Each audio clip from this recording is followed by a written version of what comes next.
Alright, what's going on, guys? We're just gonna dive right into cleaning up these sketches, and because we got like 10 to go, and I think for this part of the process, I'm just gonna maybe do 6 or so on video and finish up the other 4.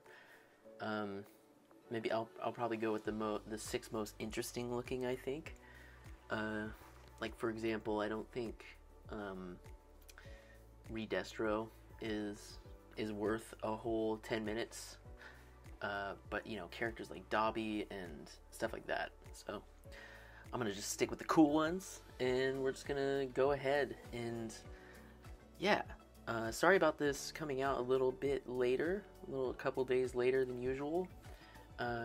I'm trying to put these out at least weekly, so number one, you guys get weekly videos, and number two, I can at least keep myself on a schedule to get this thing finished at some point. I've also picked up a new sort of hobby, which is taking a little bit more time, but when you get that feeling, when you get like really passionate about something, and it's like all new, and you're like in the honeymoon phase of an idea, and that's all you want to do, so you just put everything aside. I'm kind of in that phase right now, and I'll go off this little tangent while we finish up Mr. Compress, but I grew up, I was about around 15 years old. I grew up enjoying rap music and rapping and putting words together and just kind of the sport of it. And I did that for like 10 or 15 years, just as a hobby, as a fun little thing to do on the side. But I came up with this idea where I'm making short videos, kind of like Instagram Reel, TikTok type videos, where it's like a sort of tutorial of how I'm drawing a certain picture, but instead of explaining it through like an informational, boring voice, I rap it, and it's just like kind of checking all the boxes of my favorite thing to do, and where it's like I don't really like writing 10-minute raps that go on forever. I just want to do like a little like 24 bars situation, and also drawing and doing traditional work and everything, and compositing it all together, and sometimes I'll try to edit the videos to match up with the beat and everything. So that's my new thing that I'm enjoying, that maybe may actually bleed into this when I get to actually drawing the characters, but you can catch those over on my TikTok and Instagram. I don't think I want to put any of it on YouTube itself. Just kind of stick with tutorial like videos or fun other art video ideas.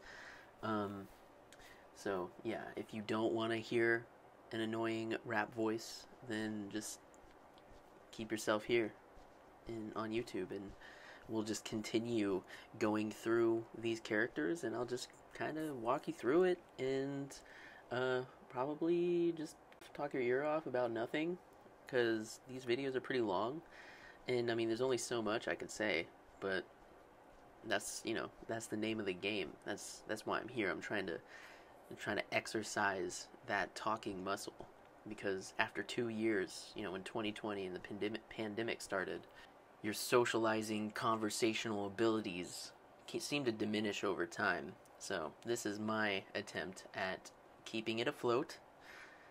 So yes, we got Mr. Compress's upper body here, and you can see I'm just basically moving things around, trying to keep it on the sketch, but still tightening up the lines. Usually I'll redo a whole inked drawing over a sketch. So there's some people that will like kind of sculpt the inked drawing out of a sketch in a way, like by just carving out the more sloppier lines in that and everything. But I just find it easier to just redo the drawing again in a more clean manner. But now moving into the folds of his sleeve, you can see there's that pressure point in his armpit where the folds will kind of fan out from.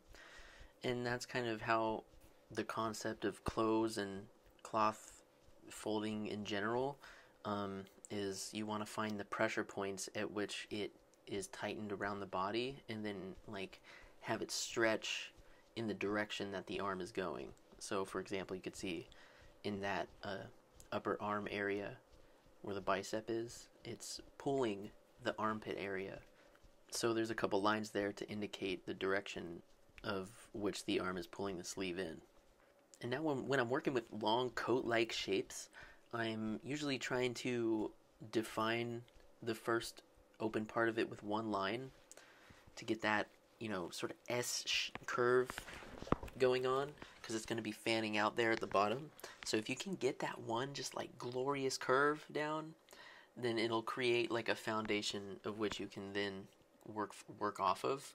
And my little tip for when you need to draw a hand holding something is draw the thing first. I mean, I feel like it's probably a given, but it might help. If you have the object there, then you can like kind of wrap the hand around it.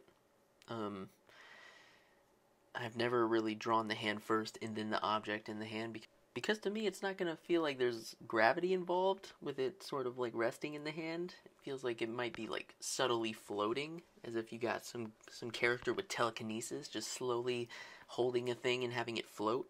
And not every character we're drawing here has telekinesis, so especially non-superhero types, which isn't the case here, but yeah. Now, if you turn your attention to his pants, that's kind of the same concept with the cloth folding in the arms. Like, the pants are going to kind of have a tension point at the sort of crotch area, and you're going to fan out the lines, because they're going to be kind of drooping down from the sides. And it mostly creates a sense that there's legs somewhere under there. Maybe you can have, like, the knee peek through as a way of showing the pants laying on top of the knee, but in this case, it's with him standing straight, we're not going to see much leg peeking through the pants. It's just going to be all sort of droopy, clothy foldiness, That makes sense. And now I am just trying to adjust his feet to feel like they're standing on the ground in a good perspective. You don't want it to seem like he's standing on a plane that's straight on, more so with the horizon line kind of a little bit upwards behind his leg. And now with this arm, we're going to go back to the concept of the folding. You can see that he's bending his arm, so the tension point is going to be kind of at that elbow area and sort of fanning out from there. Yeah, kind of like that. And he's got his gloves. I usually love when there's a lot of sort of shape language to work with when it comes to the arms. For example, you have the cuffling, or the cuff of the jacket, and then you kind of see his regular arm sort of peeking through in between there, but then you have another shape going back out with the glove being on, and then the fold of the glove. I don't know, it just helps. It's always fun to kind of create interesting shapes out of clothing, because sometimes it's just boring to just have an arm there. You want to have slopes and highs and lows going on all the way up to the hand. And that's why the hand is also fun, because there's like a million different things you can do with a hand, but when it comes to a forearm, it's like one shape, just one limb. So that's why you can mix it up by adding all of these different sort of layers of clothes and stuff. But now I'd say we're kind of in that polish phase. We have his sketch down. Now it's just kind of up to me flipping the canvas and seeing what looks weird. What can I adjust? For example, I feel like that the bottom left there, the jacket looks like it's fanned out just a bit too far, and could probably be brought in just a little bit. There you go, and flip it and see how it looks. I think we're pretty close. Usually when I have a full sketch, I like to just play a bit more with the liquify tool to see like what proportions can I really push to kind of give that sort of dynamic feel, that sort of get that line of action in place. It's interesting because the line of action can really come at the beginning of a drawing, but for me it comes at the end sometimes, where I can just like use the liquify tool to really like add in those curves. But to me, it's looking a bit too extreme here. So I'm kind of zooming out and sort of blurring my eyes in a way to see, like, does it look right? What can I get away with when it comes to pushing and pulling his body? And another thing I'll do is, if I'm just kind of interested in trying other things, I'll copy the layer that I currently have, I'll duplicate it, and then I'll just take the new layer and, I'll try other things. I'll try, like, maybe a leg is, instead of it looking straight, trying to make the silhouette a bit more interesting by kicking it out. See how that looks? Or bringing it in. You could do like maybe it's behind it, or I don't know. For me though, I think the way we had it is probably best. But maybe we can kind of put some weight on that left leg there to try to create. It's just all about, like, what does the silhouette look like at the end of the day? And I think this one has the most extreme personality to me. Now another thing we can do is go up to the face, kind of zoom into the face and play with the expression a little bit. Maybe I want him to look even higher. And the sleeve feels like it could be kind of weighed down a bit more, add a bit more gravity to it. So I'll just kind of add some more folds there to create a bit more of a sense of it drooping down his arm. And yeah, it's all polished, baby. You're just all kind of zooming it out and zooming it back in, seeing what could be fixed. But I think that's it. I think that's a Mr. Compress right there. Now, I saw one of you had a question about anatomy, and I figured Gigantomachia might be a good one to address that in, seeing as he's practically naked. So when we kind of get down to the muscle area, I'll try to go into a bit of how I see anatomy. But starting with his head, seeing as he's walking straight forward, I'll just use the symmetry tool as kind of a loose way to suggest all of his features, just because it helps me work faster, and it feels a bit more accurate when it comes to trying to come up with an expression. My suggestion would be, after you work with the symmetry tool, just kind of draw over it again to not make it exactly symmetrical. At least your lines are a little bit more asymmetrical. But yeah, so right now we're just kind of trying to figure out how his face best fits on his body. And I'll do the same thing with his torso, just mainly because it's in the same direction, but I'll try to do a more in-depth anatomy guide. But for now, one thing that helps me is, like, everything is supposed to just kind of warp into each other. Like, for example, that his pectoral muscle and his deltoids, it's all one consistent piece that can be stretched and turned and everything.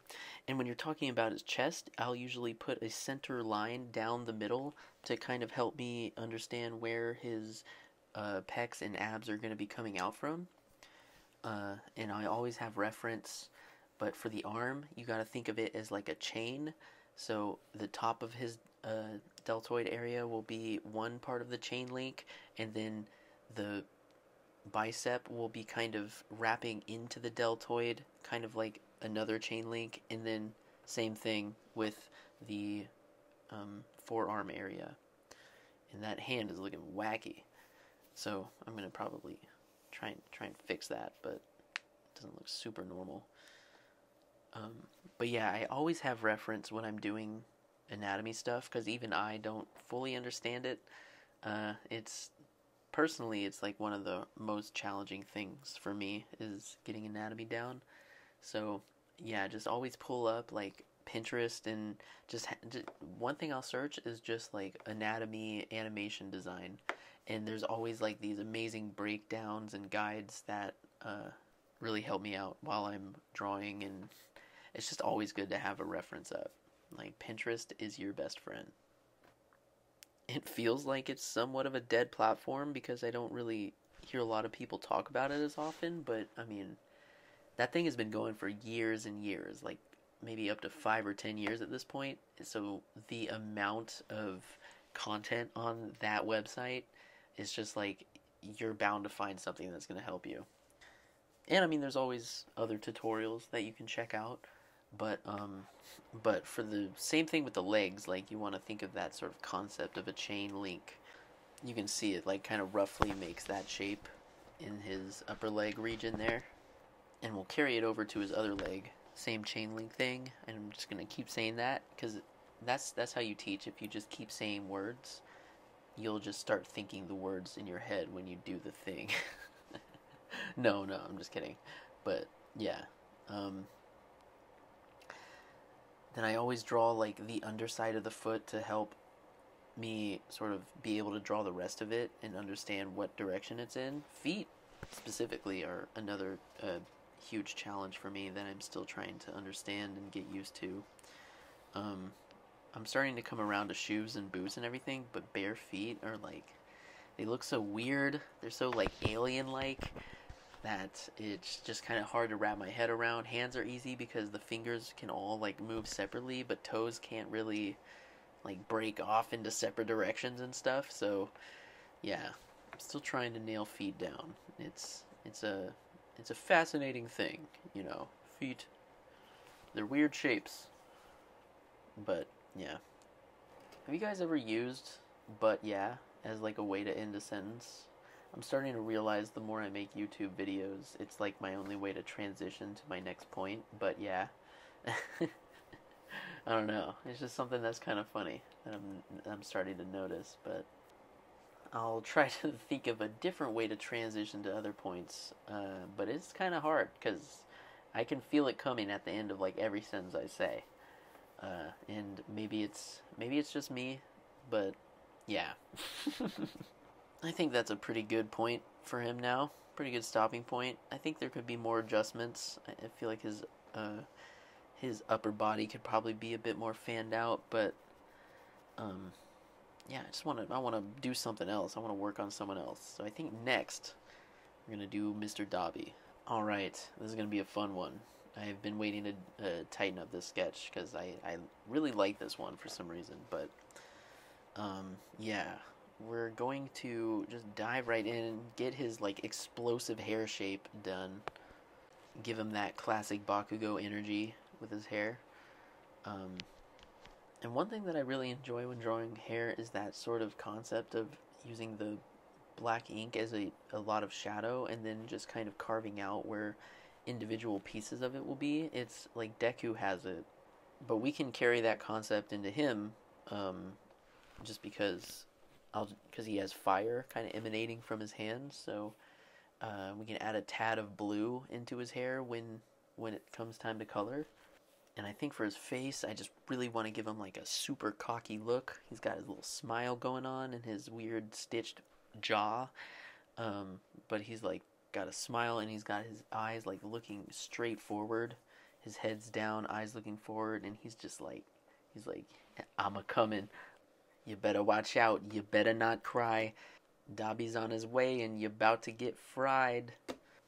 Damn, I just promised you I wouldn't let that leak into the YouTube video, but it's hard, man. You might get a little bit, but I'm not going to just break out into a full, like, 36 bar extravaganza. But yeah, oh, there it is. I used it again. Maybe instead of that I could go, ah, yes. Ah, yes. Moving on to his lower body, his torso. Ah, yes. Extend the chin.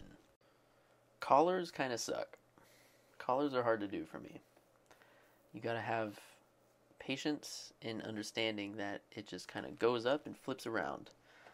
So one good way to do that would be to just take that line that is on the end of the collar and just kind of draw it all the way down to where the end of the jacket's going to be, like this.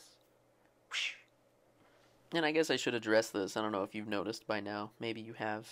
You probably have, but this is definitely a sped up version. I do record these and then just commentate over them as they play through.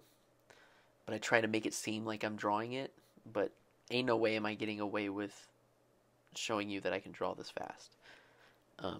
But yeah, it's just kind of, I think, the best way I can do this process right now, because if I'm commentating as I'm drawing it, you're just going to get a lot of, yeah, and then I move this thing, and this thing goes here. Just kind of get a lot of that, so I can actually stop and start and think about what I'm gonna say.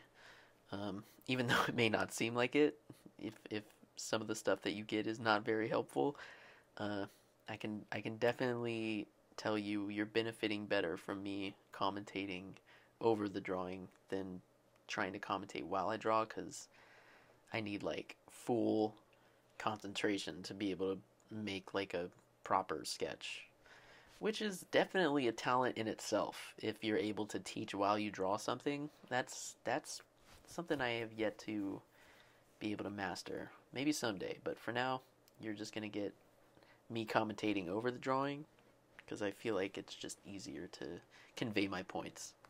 But yeah, so we're just doing some jacket adjustments. We want to make the silhouette of the jacket look as interesting as possible. He has this really cool situation going on where like half of it's cut and it's like stitched together. So we have like 4 points at which we can have it fan out. And he has this super baggy shirt for some reason. It just like kind of goes all the way down past his chest. So we can use that sort of squiggly line there at the bottom of the shirt to kind of create folds that you can work off from. Oh, and going back to the time-lapse commentary thing, I wanted to say this also. These cases where I'm tightening up the sketch and putting it into like a final version ready to print out and draw, each of them take about 40 minutes to an hour. So if I was to make all of that into a video, that would be like a 10-hour video of me just tightening up sketches. And I feel like that might get boring after a while, so I'll speed it up just a little bit to kind of retain your attention and just touch on what I can as it goes by. So when it comes to the pants, we're going to be doing the same concept as Mr. Compress, kind of not a lot of skin, or not a lot of the actual leg itself is going to be poking through the pants here because they're pretty baggy. We'll draw that foot in there, that little bean shape to get the bottom of the foot so we know what direction it's going in. And then for the further back foot there, I'll usually just indicate that it's there through some black lines. It's like just casted in shadow. Like, that'll do it.